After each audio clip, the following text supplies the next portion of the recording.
You know, it was the kind of Tuesday that felt like it had given up before it began. The sky was hung in a low gray sheet, sagging with unshed rain. Wind whistled between the glass towers of the city, tugging on coats, bending umbrellas, and tossing leaves like forgotten prayers. James stood on the corner of Fifth and Halston, phone in hand, hand shaking. The screen had gone dark, but the words still rang through his bones. James, I can't anymore. The girls ask why you don't look at them, why you always seem somewhere else. I don't have the strength to stay married to someone who left years ago and just never had the courage to walk out. We're leaving tonight. Click. No screaming, no tears, just a calm goodbye that cut deeper than any blade. James hadn't moved in 3 minutes. People brushed past him like he was just another lamppost on the sidewalk, a barrier to dodge, a non-person. His tie flapped sideways in the wind. His left shoe was soaked through from a puddle he hadn't seen. In the distance, the beep, beep, beep of a crosswalk countdown pierced the noise of the street. A river of taxis, a delivery van charging yellow lights, and a blur of rain-streaked windshields. He wasn't thinking. He wasn't anything. Just gone. So he stepped, 1 foot off the curb. But before his shoe touched the asphalt, a hand, calloused but warm, gripped his upper arm and yanked him back with surprising strength. At that exact moment, the front bumper of a white delivery van sliced through the space where James was about to be. Tires shrieked. The driver laid on the horn. A splash of oily water exploded onto the sidewalk. James gasped and stumbled back. His phone clattered to the pavement. He would have been dead. No doubt.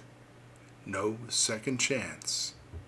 And then he turned and saw him.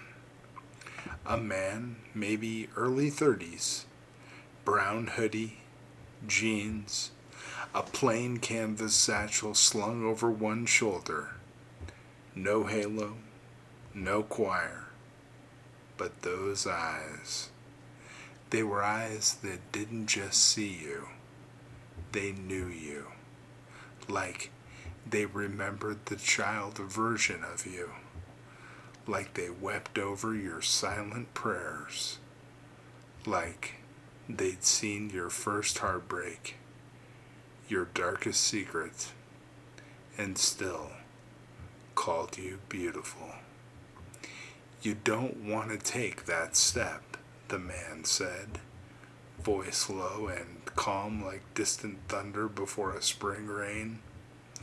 Who are you? James stammered. You were walking into the end of your story, the man said, but I write better ones. The chaos of the street seemed to fade. Somehow, James could hear his own heartbeat. He could smell the rain on hot concrete, could feel the weight of his chest begin to crack. I don't know what to do anymore, James whispered. You just did the most important thing, the man replied, still holding his gaze. You stopped. James's throat clenched. He tried to speak, but only a ragged breath escaped. I've ruined everything. My marriage, my kids, my life. I know, the man said. His words weren't judgmental. They were grieving, like someone who'd been hurting with him the whole time. James looked away, ashamed. Then why would you stop me? Because you still matter to them, James. He nodded toward the photo visible on the lock screen of James's phone. 2 little girls in matching pink dresses. And you still matter to me. Tears blurred James's eyes. His knees trembled. But I have nothing left, he said. You have breath in your lungs, a note in your pocket, and a future you haven't seen yet. James instinctively reached into his coat. His fingers touched paper. He pulled out a small white note, folded once. It hadn't been there before. He hadn't ever felt it. In elegant handwriting it read, I will never leave you, nor forsake you. Hebrews 13, verse 5. By the time he looked up, the man was gone. Gone like mist in the sun, like he had stepped back into another world. But James was different now. He didn't step into traffic that day. He stepped into grace.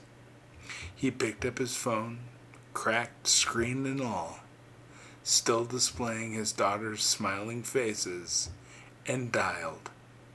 Not his wife, not a friend. He whispered through tears barely above the wind, Jesus, I need you. I don't know how to fix this, but if you're still here, I want to try. And somewhere, whether in heaven or in the quiet spaces between seconds, a voice replied, I never left. You see, friends, Jesus doesn't only meet us in church pews or prayer rooms. He walks city sidewalks, waits at red lights, and when we're one step from disaster, he reaches out, not with condemnation, but with compassion. He doesn't rewrite our past. He restores our future. God bless you, my friends.